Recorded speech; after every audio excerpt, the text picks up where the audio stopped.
तो प्रहार में सबसे पहले अब बात करने जा रहे हैं दिल्ली की, जहां पर कमल नाम के एक युवक की गड्ढे में गिरकर मौत हो गई। ये सवाल वही है कि ये मौत है या फिर हत्या, क्योंकि कमल की जान दिल्ली जल बोर्ड की तरफ से खोदे गए गड्ढे में गिरने से।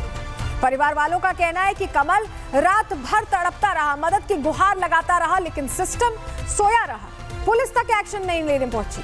क्या है पूरा मामला, इस पर पूरी डिटेल आपको देंगे। ये भी बताएंगे कि इस पर किस तरह से राजनीति शुरू हो गई। लेकिन सबसे पहले आपको दिल्ली के जनकपुरी की तस्वीर हम दिखाते हैं। आप जरा इस तस्वीर को देखिए। यही वो गड्ढा है जो कमल को लील गया है। गुरुवार की रात को अपनी बाइक से जा रहे कमल की मौत की वजह यही गड्ढा बना। दावा किया जा रहा है कि कमल रात के वक्त इस गड्ढे में गिर गए थे और सुबह उनका शव मिला है। ये घटना दिल्ली के जनकपुरी इलाके की है। तस्वीर हम आपको दिखा रहे हैं उसी गड्ढे की जिसमें कमल गिरते हैं और उनकी मौत हो जाती है। और देखिए, इस हादसे के बाद दिल्ली सरकार के पीडब्ल्यूडी मंत्री प्रवेश वर्मा हादसे वाली जगह पहुंचे, लेकिन जैसे ही रिपब्लिक भारत ने उनसे सवाल पूछने शुरू किए, वो जवाब देने के बजाय वहां से भाग निकले। यहां तक कि उनके समर्थकों ने हमारे साथियों के साथ धक्का मुक्की तक की है। आप जरा रिपोर्ट देखिए। कौन है सर पूरी घटना में? कल देर रात प्रशासन क्यों नहीं जगा? प्रवेश वर्मा जवाब देने से बच रहे हैं, इस समय लग रहा है। प्रवेश जी बताइए, प्रवेश जी जिम्मेदार कौन है घटना को लेकर? जिम्मेदार कौन है प्रवेश जी? केजरीवाल कह रहे हैं हत्या है, हादसा नहीं है। केजरीवाल कह रहे हैं हत्या है, हादसा नहीं है। आपके जेई यही कहें। प्रवेश जी केजरीवाल कह रहे हैं हत्या हादसा नहीं है, बोलिए सर। तो देखिए, फिलहाल प्रवेश जी मीडिया के सवालों से बचते हुए आपको दिखाई दे रहे हैं। कई सारे सवाल मीडिया के, लेकिन प्रवेश जी जवाब नहीं दिए। प्रवेश जी मीडिया के सवालों से बचकर भाग गए। प्रवेश जी बार बार कैमरे से नजर चुराते रहे। और चलिए अब आपको दिखाते हैं कि कमल की बाइक को किस तरह से उस गड्ढे से निकाला गया। आपके सामने तस्वीर रख रहे हैं, आप देखिए। इस गड्ढे में कमल गिरते हैं बाइक समेत, और बाइक को कैसे निकाला गया है वो तस्वीर अब हम आपको दिखा रहे हैं।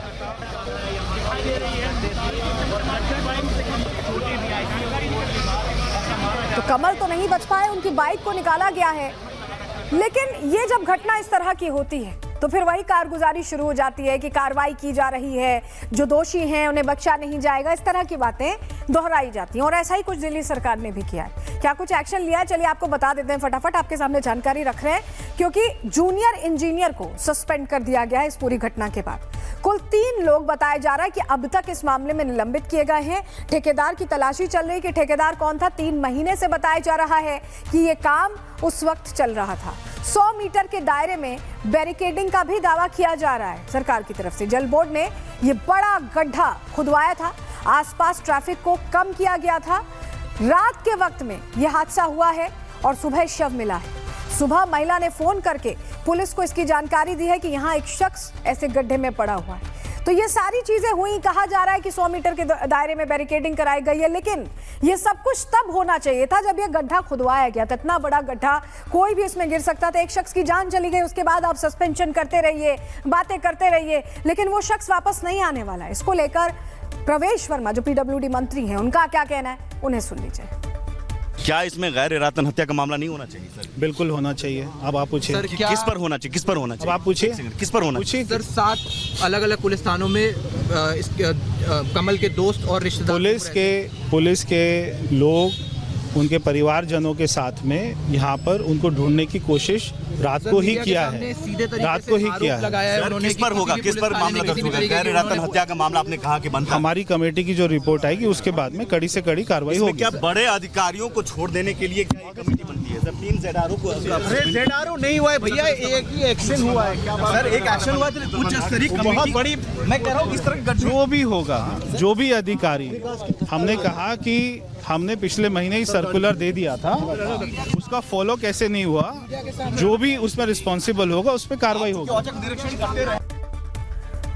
और देखिए, सिर्फ नेता नहीं बल्कि पुलिस के अधिकारी भी इस हादसे पर जवाब देने को तैयार नहीं है। जनता के सीधे सवाल इन्हें कितने चुभते हैं, इसका लाइव सबूत आपको दिखा रहे हैं।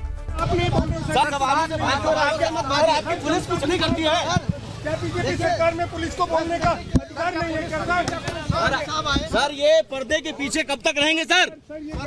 सर ये ब्लैक शीशा लगा के आप जिम्मेदारी से भाग रहे हैं। एक जान चली गई है सर। सर थोड़ी सी जिम्मेदारी लीजिए। ये देखिए, ये पुलिस की बेशर्मी, दिल्ली पुलिस की निकम्मापन। पहले तो उनके निकम्मेपन की वजह से एक जान चली जाती है और उसके बाद कोई जिम्मेदारी लेने के बजाय जांच और कमेटी की खानापूर्ति। और पुलिस वाले देखिए, ऐसा लगता है इनके मुंह में दही जम गया, जबकि पुलिस वालों की लापरवाही से, क्योंकि बार बार कॉल किया गया, जैसे नोएडा में युवराज मेहता के मौत मामले में, तब भी कोई असर नहीं और अभी भी कोई असर नहीं।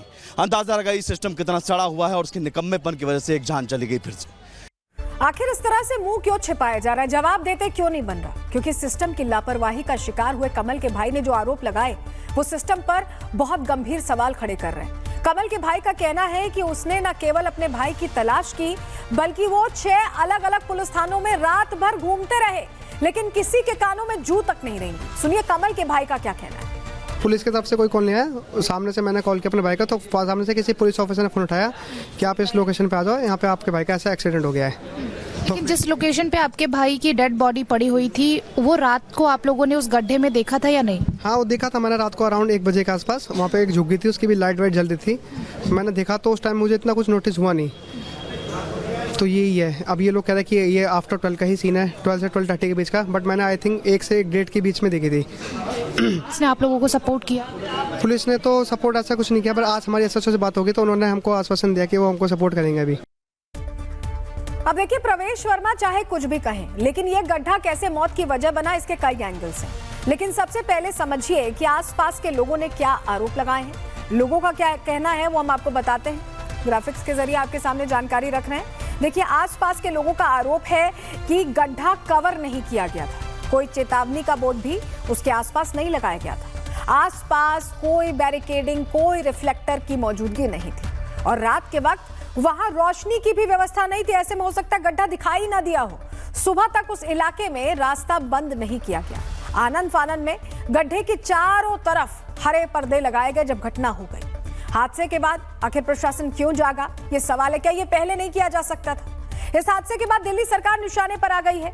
दिल्ली के पूर्व सीएम अरविंद केजरीवाल ने दिल्ली की रेखा गुप्ता सरकार पर सवाल खड़े किए हैं और ट्वीट किया है, कहा है कि ये हादसा नहीं बल्कि ये हत्या है। नोएडा की घटना से भी बीजेपी ने कुछ नहीं सीखा, ये भी लिखा है। घोर लापरवाही और गैर जिम्मेदाराना रवैया अब बीजेपी सरकारों की पहचान बन चुका है, जिसका खामियाजा आम जनता भुगत रही है।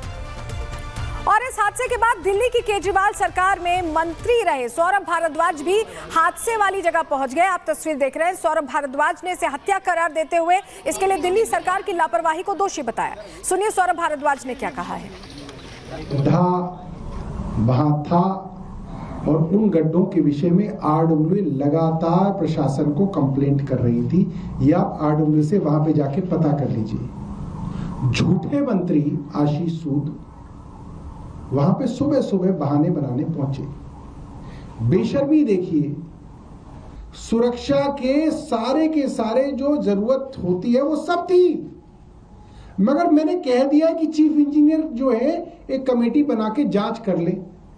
अरे जब मंत्री ने पहले ही जांच करके डिक्लेयर ही कर दिया मीडिया में कि सब कुछ था, वो लड़का ही पागल था कि वो बाइक समेत उसमें कूद गया और मर गया। यही हुआ ना इसका मतलब।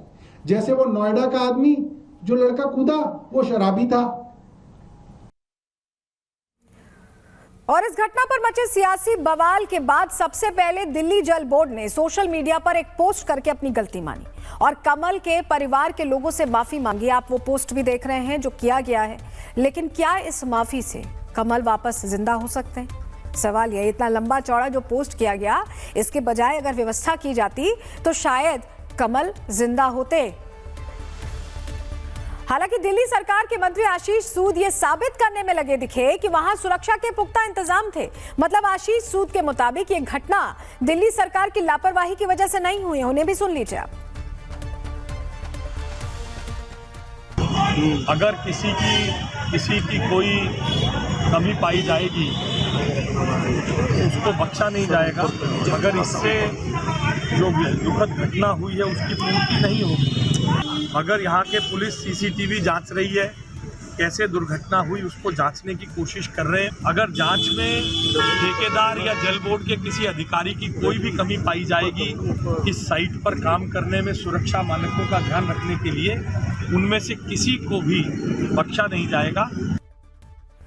और देखिए, हम सब जानते हैं कि हादसा कोई पहला हादसा तो है नहीं। याद होगा, अभी आपको 1 महीना भी नहीं हुआ है कि नोएडा की घटना हुई थी। नोएडा के सेक्टर 150 में युवराज नाम के इंजीनियर की ऐसे ही लापरवाही की वजह से मौत हो गई थी।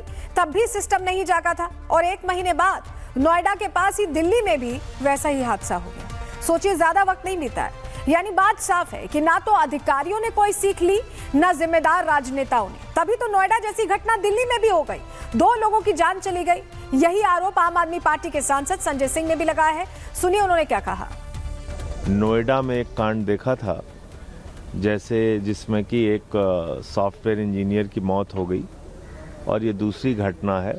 आज सड़कों में गड्ढे नहीं हैं, गड्ढों में सड़कें हैं। दिल्ली की हालत कर दी है। हर जगह खोद के गड्ढा, बड़े बड़े खोद के बड़े बड़े गड्ढे बना के, और कोई सुरक्षा नहीं रहती। अब क्या होगा? अगर आप देखें तो ये आपराधिक लापरवाही है। मतलब ये एक आपराधिक लापरवाही के कारण की गई हत्या है। इसको उस गंभीरता से लेना चाहिए। देखिए, बार बार घटनाएं हो जाती हैं और उसके बाद कहा जाता है कि हमने सस्पेंशन कर दिया, हमने व्यवस्था कर दी। और नोएडा से दिल्ली बहुत दूर नहीं है, एनसीआर में ही आता है। उसके बावजूद वहां पर कोई भी सजगता नहीं बरती गई नोएडा का हादसा देखने के बावजूद। और यही वजह है कि हम भी सवाल पूछ रहे हैं। और इसी बीच बड़ी खबर इसी से जुड़ी मिल रही है, जहां आपको बताएं दिल्ली पुलिस ने जनकपुरी घटना पर बयान दिया है। कहा है कि आज सुबह 8:03 पर पीसीआर कॉल मिली थी, युवक के गड्ढे में गिरने की जानकारी मिली थी। पुलिस कह रही है जनकपुरी पुलिस मौके पर तत्काल पहुंची। डीएफएस स्टाफ की मदद से युवक को निकाला गया। बेहोशी की हालत में युवक को अस्पताल ले जाया गया। डॉक्टर्स ने युवक को मृत घोषित कर दिया। तो पुलिस बता रही है कि 8:03 पर पीसीआर कॉल आती है, वो पहुंचते हैं, युवक को निकालते हैं, बेहोशी की अवस्था में ले जाते हैं, और जब उन्हें अस्पताल पहुंचाया जाता है तो उनकी मौत हो जाती है। देखिए, कुल मिलाकर लापरवाही तो बहुत बड़ी हुई है। और अब चाहे ये कितनी भी कार्रवाइयां कर लें, कमल वापस नहीं आ सकते हैं। भारत की जनता, ऐसा लग रहा है कि सिस्टम से बहुत परेशान है और इससे राजनेताओं को सबक लेने की जरूरत है, कुछ काम करने की जरूरत है, बयानबाजियों से इतर।